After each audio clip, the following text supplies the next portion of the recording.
All right, come on in. We're going to get started again. Don't want you to miss a thing. Now, so if you're in the foyer, rush in here, unless you're buying books, and stay out there. That'll work just fine. We have a real treat coming up. One of our star students, Tim Stratton, I think you know him, pastor of student ministries here, and heads up this little operation called A Reasonable Faith, which we find all over the country, but he's heading up the one here in Kearney, especially that prowls around the University of Nebraska, looking for people to have spiritual conversations with. So we're just delighted in the work he's doing. Again, one of our star students just about to graduate, so he's almost fully credentialed. But we've always known he's been credentialed even before we're going to issue him such. I mean, listen to this great title. Does atheism rest on a gargantuan mistake in reasoning? This is great. Of course, you just heard J.P. Moreland basically say yes. So, Tim, I'm not sure we need your talk. So, thanks anyway. I can't wait to hear what he has to say. And I am so affirmed. Do you know how excited I am? So I show up. I have no idea how to dress for Nebraska.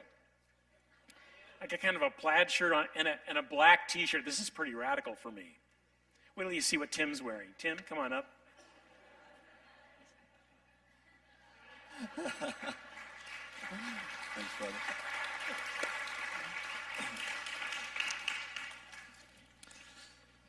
Well, good morning. My name is Tim Stratton, pastor of student ministries here, like Dr. Hazen said, and I'm a little nervous speaking in front of my professors today. I'm glad I'm not graded on this. I don't think I am anyway. But, I got into apologetics a few years ago. I remember I was hired to work here back in 2006, and I had some good small groups going. I was telling people about Jesus, but then I started seeing a lot of the young students starting to really have doubts about their Christianity. And in fact, I saw some of them starting to leave Christianity and walk away from the church. And some of them saying, I don't think it's true. I think Christianity is a fairy tale. I'm an atheist. I'll never forget one young man come up to me and say, Tim, I'm not coming back to youth group this year. And I'm like, what are you talking about? You're in my small group. He's like, no, over the summer, I became an atheist. I've been reading Richard Dawkins and Stephen Hawking, and I'm an atheist now. And I said, that's not true. And he said, no, I think it is true. And maybe if you can answer one of these questions, I'll think about staying. And he started throwing, Stephen Hawking and Richard Dawkins quotes at me. And to tell you the truth, I couldn't answer a single one of them. And it shook me. And I'll never forget seeing him turn around and with tears welling up in his eyes, he wanted me to answer those questions, and I couldn't. But my faith was also shaken. I was like, wow, maybe this isn't true. And so I started searching. I started Googling everything I could find, and pretty soon I ran across names like J.P. Moreland and William Lane Craig and Mike Licona, people like that. And I started saying, whoa, we have evidence that God exists and evidence that Christianity is true. And I just started devoting my life to this. And I never felt like I was a good student growing up. I never felt like an intellectual. I felt like I can't do this. This is way above my head. And I felt like God just told me, apply yourself. Take some baby steps every day. Take baby steps and apply yourself. And so I eventually ran into all these famous apologists, some of whom are here today. And that led me to Biola. And the study there has just radically transformed my life and my ministry. Now, apologetics. When people ask me, well, what is apologetics? You're getting a degree in apologetics? Nobody knows what apologetics is.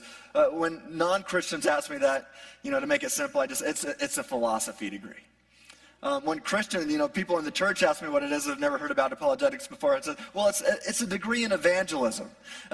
Where I'm trained how to have conversations with all people and know how to answer their questions and point them to the truth of Jesus. Now, when it comes to apologetics, so many people think that it's just about winning arguments. Well, arguments is a part of it, but people have this negative idea of arguments, that it's a bad thing to argue. Well, Paul in 2 Corinthians 10:5 actually tells us to argue. He says we destroy every argument raised against the knowledge of God. and we take every thought captive to obey Christ. So if we're to destroy every argument, well, I think it's important to know exactly what an argument is. So what is it? Well, it's simple. An argument is just a series of statements, or something that we call premises, that leads to a conclusion. Now, if these premises are true, and if it is in line with the laws of logic, then the conclusion will be true as well. So that's what an argument is.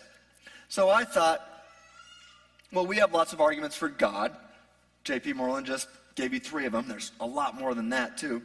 And I thought, well, what could I want to make an argument. Now, J.P. Moreland has really influenced me with the work that he's done on the soul. I don't know if that book is here, but if his book is here called The Soul, I highly recommend it. And I've read a lot of his stuff, and I've been doing a lot of thinking on my own, and I came up with an argument, a series of statements that leads to several logical conclusions that must be true, and one that's probably true. And I want to share it with you today. This has actually become the topic of my master's thesis. I'll be finished with this in December, and I'm hoping, I would love to do a dissertation on it after that. So we'll see. But, atheists love to label themselves as free thinkers. Have you ever heard that term? Have you ever, I'm a free thinker. What they mean by that is they're probably an atheist, and they're calling themselves a free thinker, and by doing that, they're implying that you religious folk are not free thinkers. They don't think that you can freely think anything because you're bound and determined to your religious dogma. Well, they've broken free from that, you see. And they're free to follow the evidence wherever it leads, they think. That's what they claim anyway. In a recent newspaper article here in the Kearney Hub, this is actually what sparked this whole thought process of mine that I've been going through over the last 2 years, which is now my master's thesis. It started in the Kearney Hub. Thank you very much. So in the Kearney Hub, a local self-proclaimed free thinker stated that a modern-day atheist is someone who has heard all of the claims of various religions, has read the books of which those claims are based, and has found those claims to be ridiculous. Well, there's a couple of problems with this. You see, number one, just because an atheist free thinker subjectively, in his own opinion, thinks that a religious claim is ridiculous, it doesn't logically follow that it is, in fact, ridiculous. But the big problem here is this, and this is what I'm going to focus on. If atheists happen to be right that God does not exist, it's extremely unlikely that we have a soul, or that you are a soul. It's extremely unlikely that the immaterial aspect of the human existence called the soul exists if they're right about the non-existence of God. Most atheists affirm a worldview of naturalism. Now, might be a big word. Maybe you've heard of materialism or physicalism. We've got all these words that end with ism, okay? But these are basically views that only physical things exist. Only matter exists. Only things that we can empirically verify exist.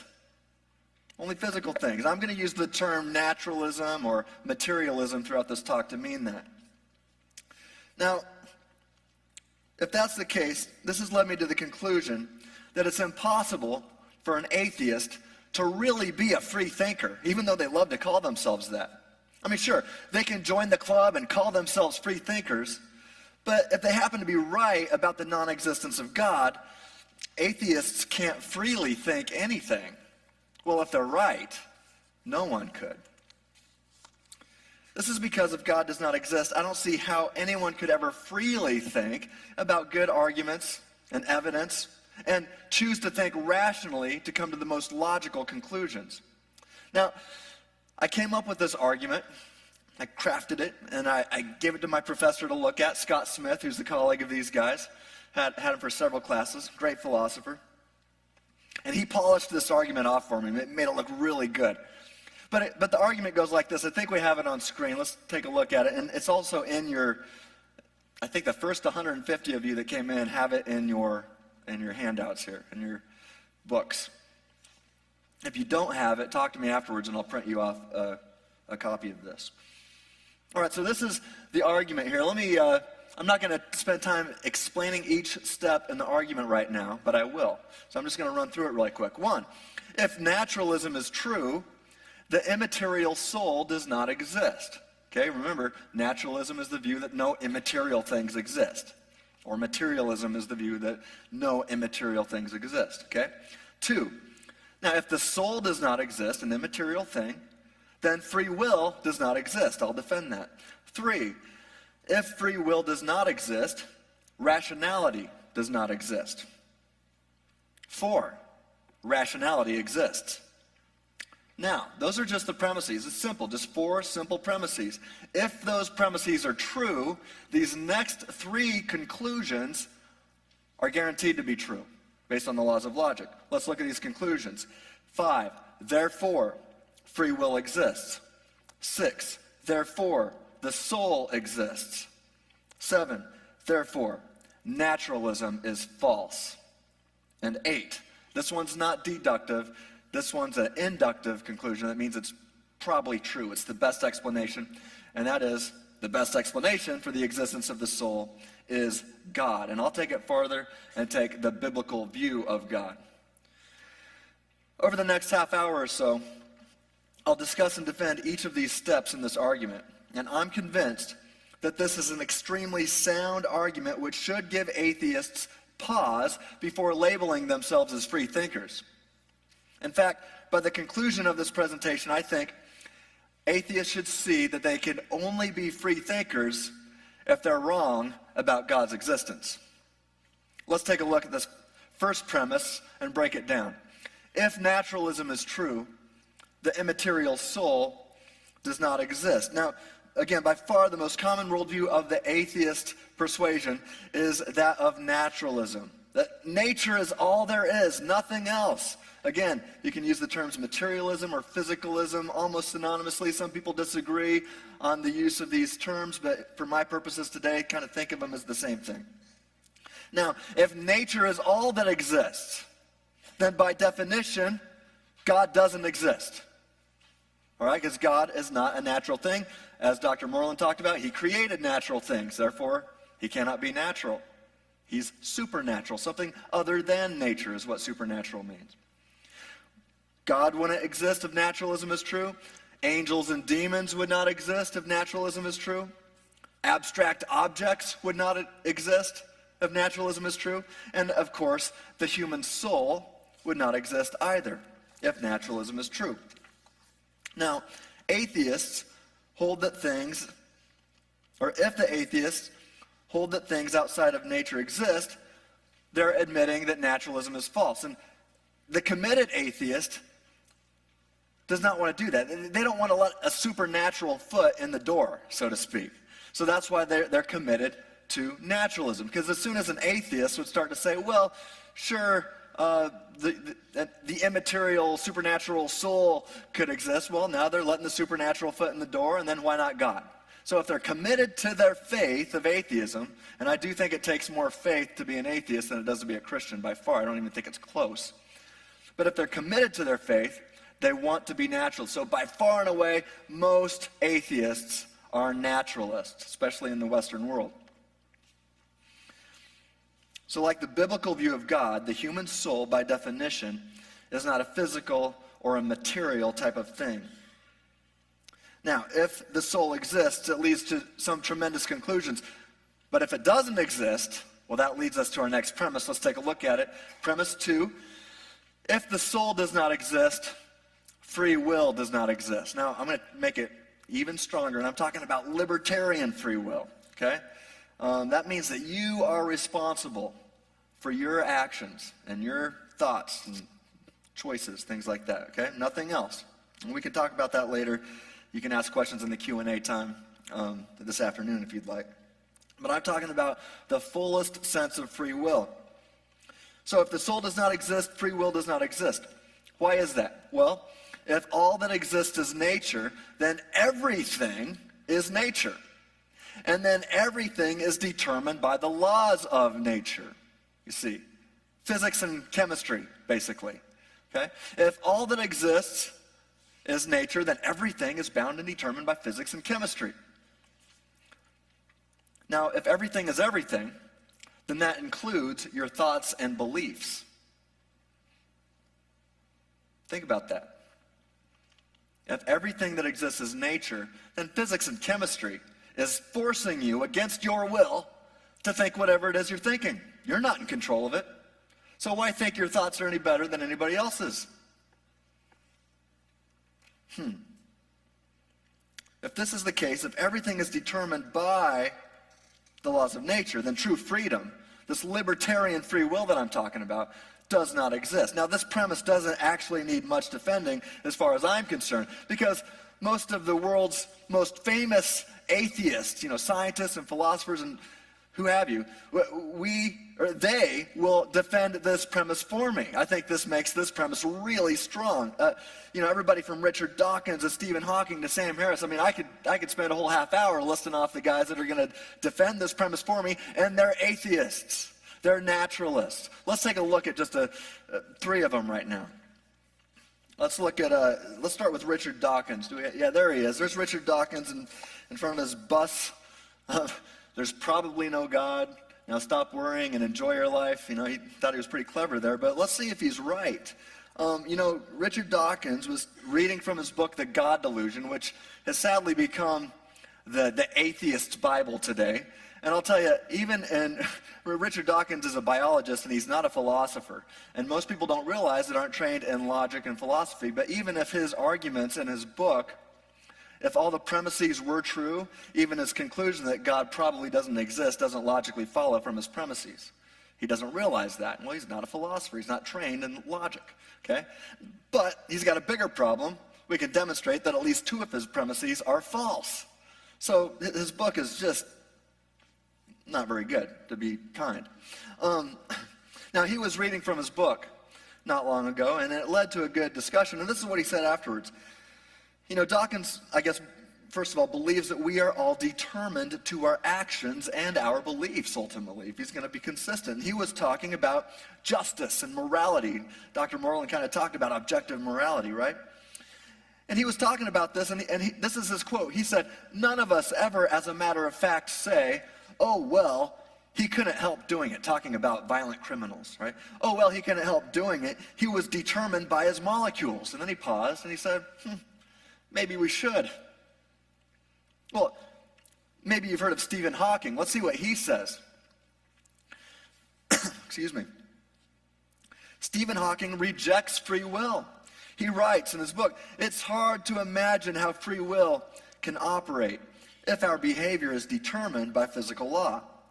So it seems that we are no more than a biological machine and that our free will is just an illusion." Hawking concludes that human behavior is indeed determined by the laws of nature. He admits it. And he goes on that our thoughts and our actions, he says this, are as determined as the orbits of the planets.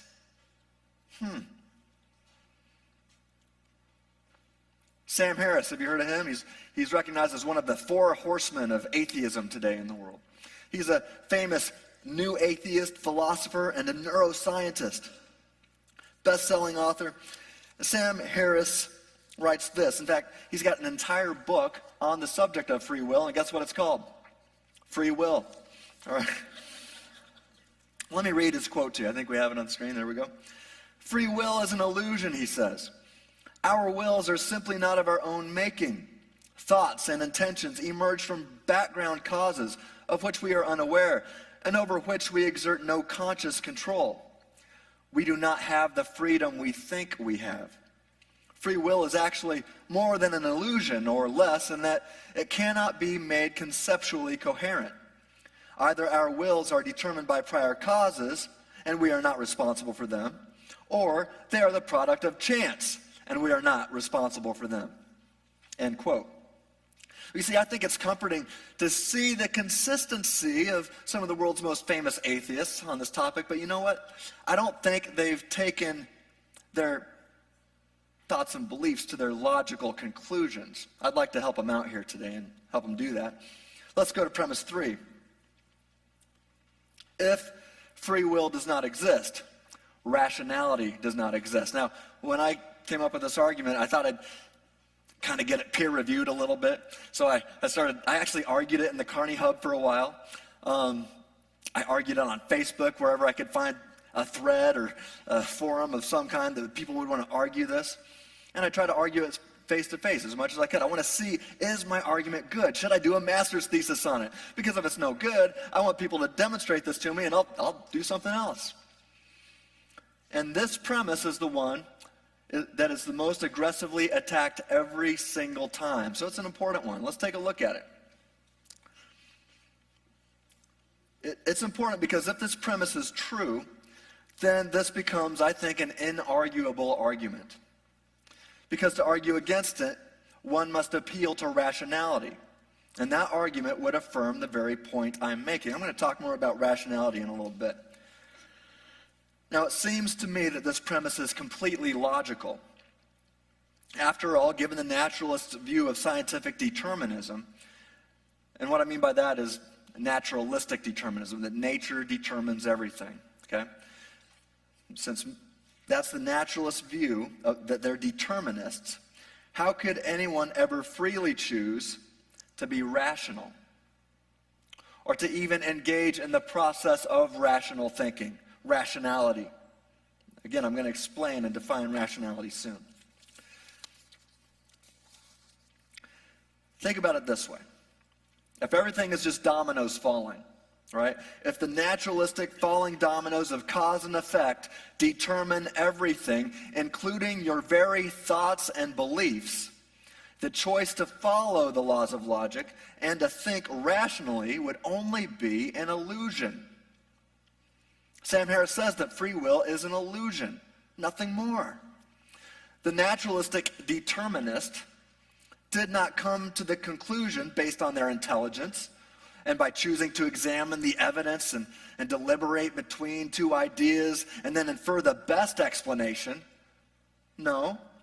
You see, what they think, their belief that determinism is true, you see, was forced upon them against their will by the laws of nature. It has nothing to do with rationality. It has nothing to do with intelligence. It has nothing to do with logic.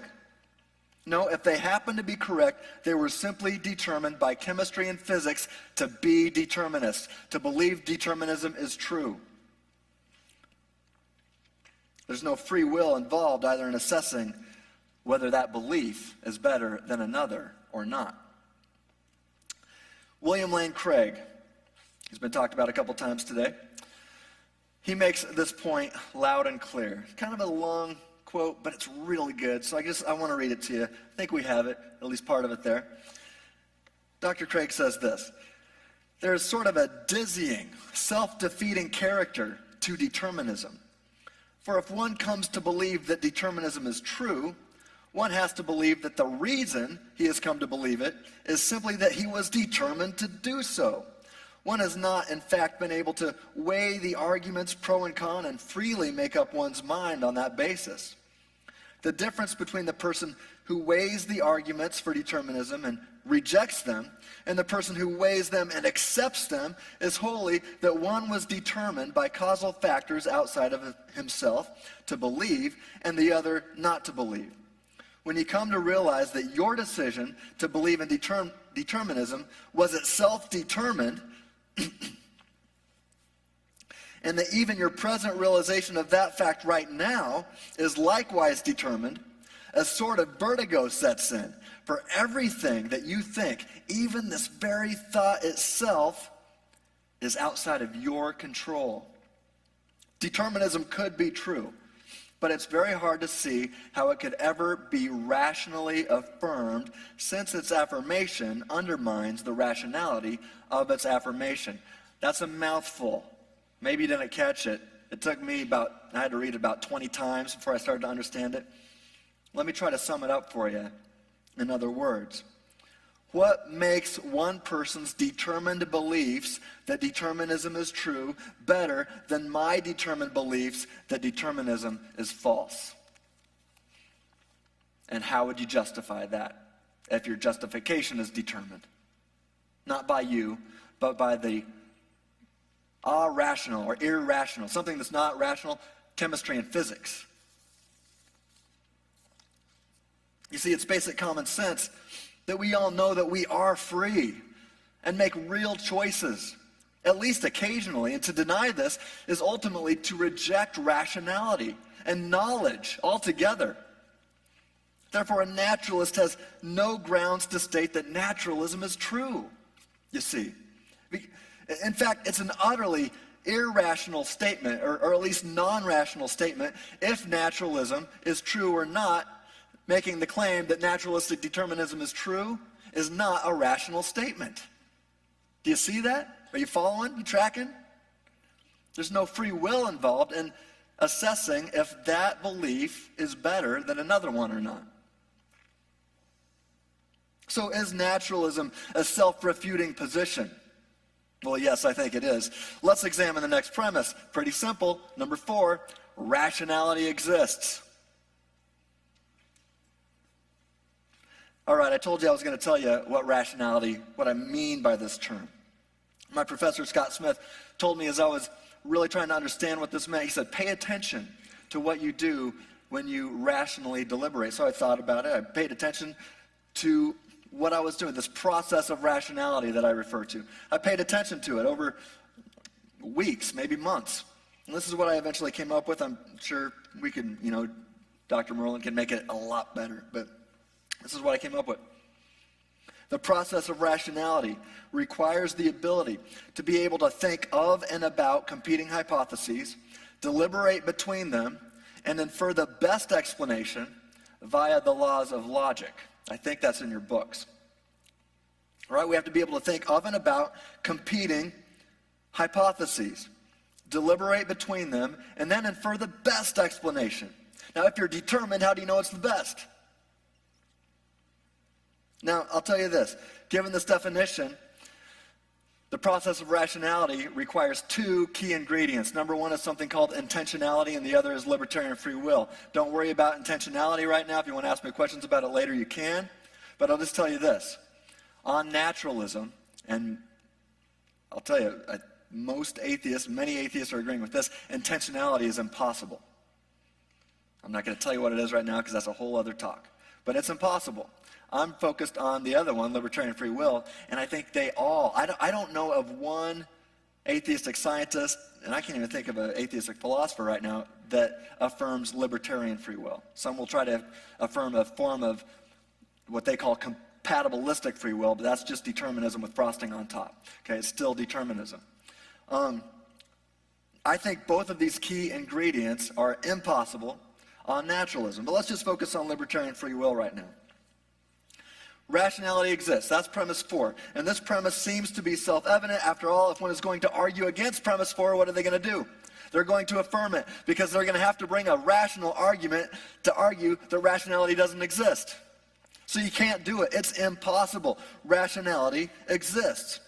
They can't affirm the point they are rejecting. So the strength of this argument, I think, hinges on this premise and does make this argument inarguable. Now, some arguments seem to be more rational than others, and if we choose to subscribe to the arguments that are in line with the laws of logic, then we're appealing to the objective reality of rationality. That is to say this, rationality really does exist. There's no way around it. Now, for the atheistic freethinker to disagree with this premise, what are they doing? If they're going to say, no, rationality, I've had some people do this. I was arguing with an atheistic blogger from Australia. At least one other person in this room was following along in this conversation. He's an intelligent guy. And he realized he could not refute premises 1, 2, or 3. So you know what he did? He said, no, this process of rationality you're talking about, it doesn't exist. I don't do that. Like, why should I listen to you any longer? You just claim to be irrational. You don't deliberate between competing hypotheses. You don't deliberate between your belief that determinism is true and atheism is true and my belief that those views are false and for the best explanation by the laws of logic. What do you do then? He rejected it. If somebody's going to reject premise 4, they're claiming to be irrational. You've just earned the right then to tell them, I don't have to listen to another word you say. And they claim Christians are irrational. Hope you see today that that's simply not the case. Rationality obviously does exist. Therefore, the rest of this argument starts to build tremendous speed and power. This is the case because if a person can freely choose to be rational, several conclusions logically follow. Now, I'm going to give you 3 deductive conclusions. That means that if these premises are true, then the conclusions have to be true. These next deductive conclusions, okay? Let's look at number 5. Conclusion. Free will exists. As I talked about earlier in premise 3, if free will does not exist, then rationality does not exist either. Well, the inverse is logically true as well. If rationality does exist, then free will exists. To argue this premise, one must demonstrate how they don't need the use of free will to choose to think things through rationally. Good luck with that. Not going to happen. As we saw in premise 2, if free will exists, it must be based on something that's not a part of this cause and effect machinery of this natural universe. If humanity can truly think logically and make rational arguments, then we've got to have this libertarian free will, but that's impossible if naturalism is true and everything's determined by the laws of nature. Then you have no free will to think according to the laws of logic. It's the laws of logic or the laws of nature. For human free will to exist, we must possess something immaterial about us which can freely choose to override, so to speak, the laws of nature. Talk about mind over matter. This leads us to the next deductive conclusion. 6, therefore, the human soul exists. This is a deductive conclusion. That means it must be true if the premises are true. And if this rational argument holds, and I've never seen it defeated yet, I don't see anything wrong with it, if this immaterial aspect of our existence called the soul exists, then we can be rational. And this has been the theist view of humanity for thousands of years. Only until empiricism became the view of the so-called enlightened did people begin to dismiss the view of anything that could be immaterial. Now, this logical case of rationality seems to prove that naturalism is false and that there really is there are things that exist that are immaterial. I know that's hard for us to comprehend, but it's logical. This is based on the same laws of logic that science assumes is true. If you want to say, I'm not going to listen, I don't care about the laws of logic, you know what you're doing? If you think science is how we find out everything, science assumes the laws of logic before it can even get off the ground. You can't conduct the scientific method without first assuming that the laws of logic are true. If the human soul does exist, it's something that, like God, cannot be discovered by science. Let me tell you, science is the study of nature. I know we have a few scientists in the room today. And I thank God for you guys. I love scientists. And I really, I like to be friends with you guys because you teach me a lot about the universe. But a scientist studies the natural universe. Things in the time and space universe. Things that, physical things. By definition, if a scientist is somebody who studies nature, well, they're in the wrong field to tell us that anything does or does not exist that is something other than nature. Their job is to study nature. They're in the wrong field to tell us that God doesn't exist. It's not their field. Somebody that teaches French, or they have just as much right to say that God does or does not exist as the science teacher. Somebody that, the underwater basket weaving professor has just as much right to say anything about God's existence as the scientist. They really don't have any right. That's not their field. Okay? That's the job of the philosopher or the metaphysician, people like J.P. Moreland. So someone whose job it is to study nature, matter, and physical things are not qualified to talk about supernatural things.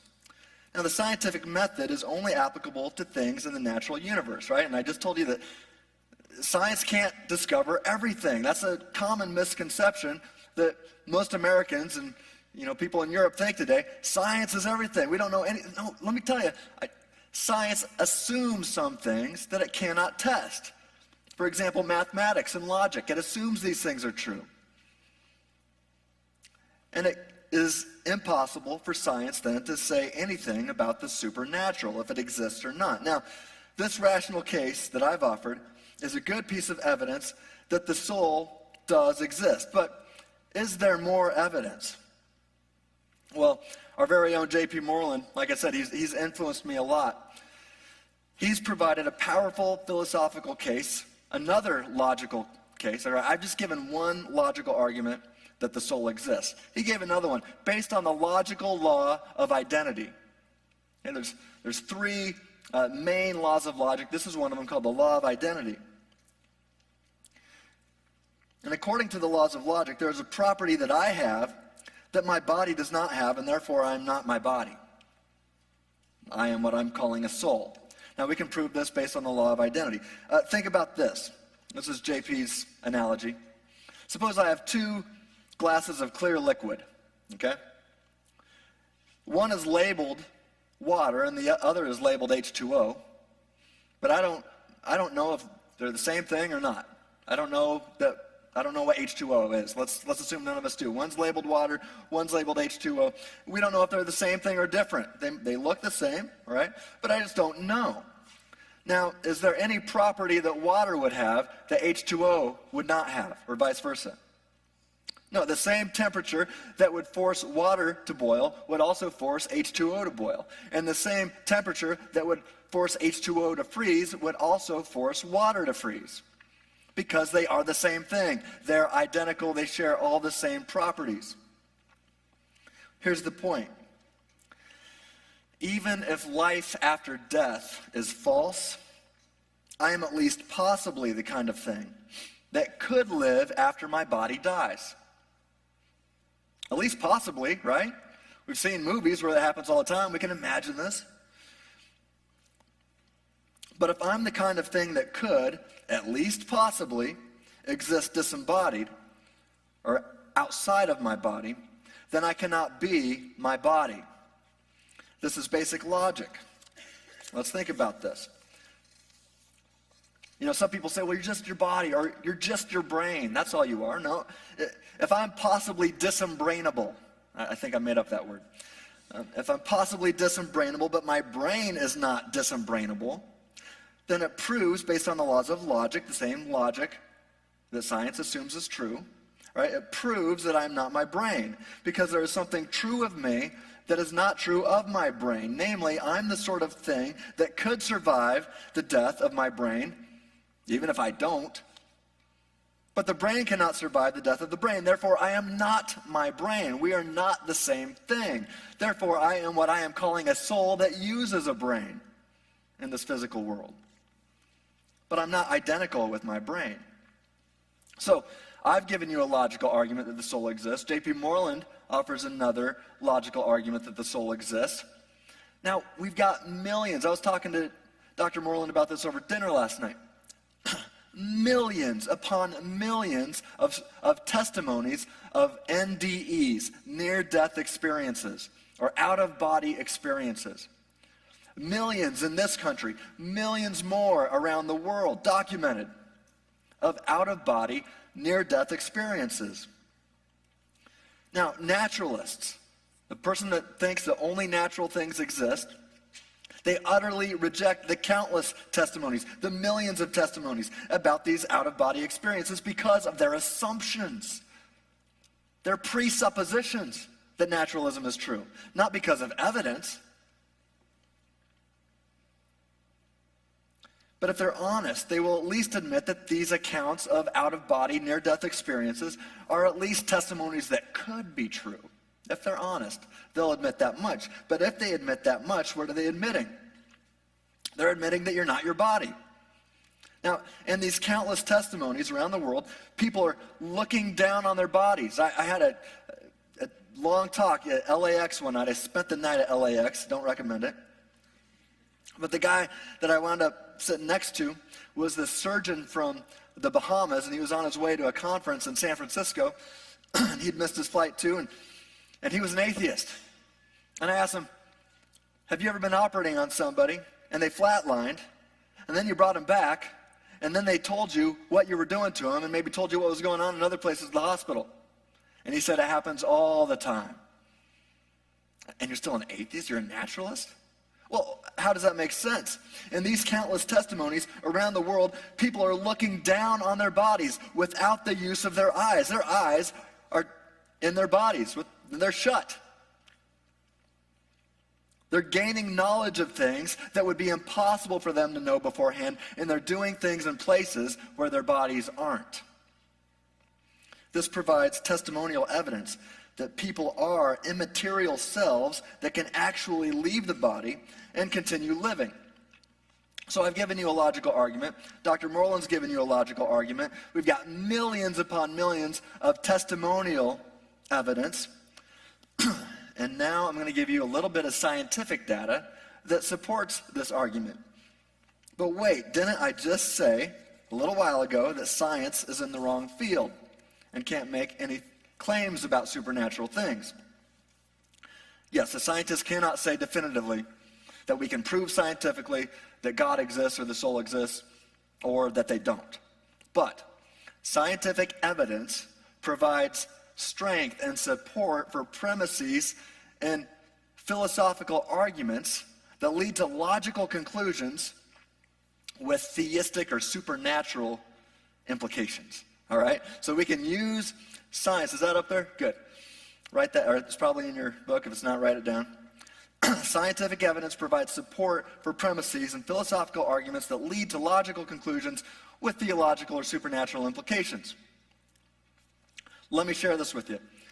Recently, the psychiatry department at UCLA has done outstanding work in treating OCD, eating disorders, things of that nature.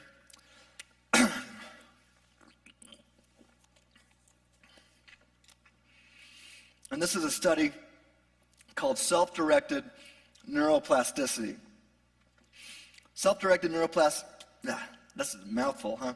Self-directed neuroplasticity demonstrates that the way you freely choose to think, even if it goes against your current neural pathways, right, your grooves in your brain, you can actually choose to think opposed to how your brain is wired, take your thoughts captive, so to speak, and do it over time, and you can actually rewire your brain, make new grooves in your brain, change your brain chemistry to work better in the way you want it to work.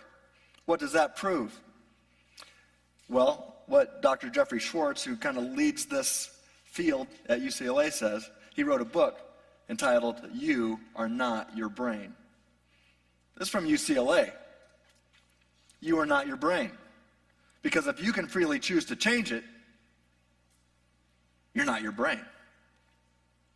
He's become convinced of that. Self-directed neuroplasticity. This is fantastic evidence that our immaterial thoughts actually change our material minds. Now, again, according to the logical law of identity, this is proof that one, immaterial thoughts actually exist, therefore materialism is false, again. Okay? And two, you are not your brain because you can freely choose to change it. Sometimes our thoughts change our brain. It's not always our brain that determines our thoughts. That's huge. And this is biblical. I mean, if you think about what Paul says in 2 Corinthians 10:5, I talked about it earlier, how he tells us to destroy every argument, but then he goes on, and we take every thought captive to obey Christ. And when you choose to take your thoughts captive, just like this guy is telling us to do, when you choose to think differently, well, Romans 12:2 also says, be transformed by the renewing of your mind. And when you choose to think differently, even opposed to your fleshly desires, people say, well, I was born that way, to act that way. No, you don't have to act that way. Even if you were born that way with that desire, you can choose, no matter how hard it is, not to act on it. And if you make that decision enough, it's like going to the weight room and lifting weights. If I just go to the weight room once, am I going to get anything out of it besides being sore the next day? No. But if I make it a habit, and I choose to think differently every day over the course of time, you know what happens? My brain changes. I am transformed by the renewing of my mind.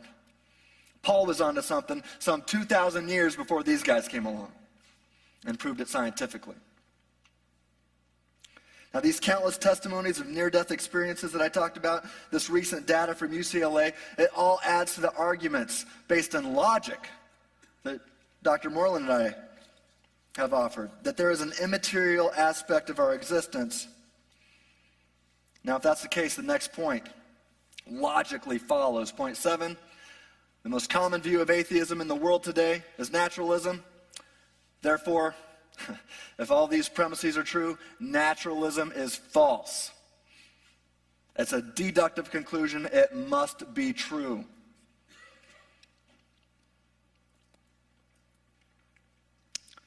So where in the world does the soul come from? We've proven it exists. It's not something, if it's immaterial, it doesn't seem like it could evolve from material things. So we need a better explanation. Well, this leads to the final inductive conclusion. Conclusion A, this is not as strong as the other conclusions, I'll admit that. It's not deductive, but it is inductive, and that means it's the best explanation. So point 8, the best explanation for the existence of the soul is the biblical view of God. Only an immaterial being like the biblical view of God could account for humanity possessing an immaterial soul that could override our physical molecules, so to speak. And when you think that the Bible claims that we're created in the image of God, and just by logic alone, like Dr. Moreland was talking about, we can conclude that God is an immaterial thing. And so if we're in his image, well, it seems that we should have an immaterial aspect of our existence too. And if that's the case, then we can make real free choices to think rationally and make real choices with moral consequences. The morality would be a real thing. We can make real moral choices if we're in the image of God. We wouldn't always be determined by nature. No, we can make choices according to the laws of logic and to his objective morality that he's given us, that Dr. Moreland talked about. This proves that naturalism is false, and we can inductively conclude, I think, that the biblical view of God is the best explanation. And therefore, we're justified as Christians to say that atheism and naturalism is logically incoherent and Christianity is probably true. You know, you look at verses in the Old Testament, like in Genesis 1:26 and 27, where it talks about that God says, let us create man in our image. And when you think about what it is that God is, and then how can we be in his image, right? I talked about that. And then in the New Testament, Paul says in 2 Corinthians 5:8, to be absent from the body is to be present with the Lord. Well, again, like I was talking about, is it possible that I can exist outside my body? Paul says it is, and he says we will. So in conclusion today, returning to the original question, how can an atheist, an atheistic naturalist, if he's right, really be a free thinker that they love to call themselves? If God and therefore the human soul does not exist, people are nothing more than a material mechanism bound by the laws of chemistry and physics. To put it bluntly, human beings would only be meat robots or a bag of chemicals on bones. That's all you are if God doesn't exist and the soul doesn't exist. If this is all we are, then we don't have free will. And if humanity has no free will, then you're not free to think anything. Therefore, knowledge, rationality, morality, it's all illusions. Many atheists are coming to admit that. And they said, it's just an illusion. Well, how do they know that? Well, they're just determined. You see, if that's the case, we would not be free to choose to be reasonable or to engage in logical argumentation or even to freely choose to follow the evidence wherever it leads. If God does not exist, we are not free to choose anything, and that includes what we're going to choose to believe or think. Therefore, there's no reason to think our beliefs are true. A naturalist has no right to call himself a free thinker. I think a better name for the free thinkers, if they're going to be consistent, would be to call themselves the determined determinists. Given naturalism, there's no freedom to think otherwise. Here's the bottom line. Here's your takeaway. The supernatural must exist for the naturalistic atheist to freely think it doesn't. Thank you.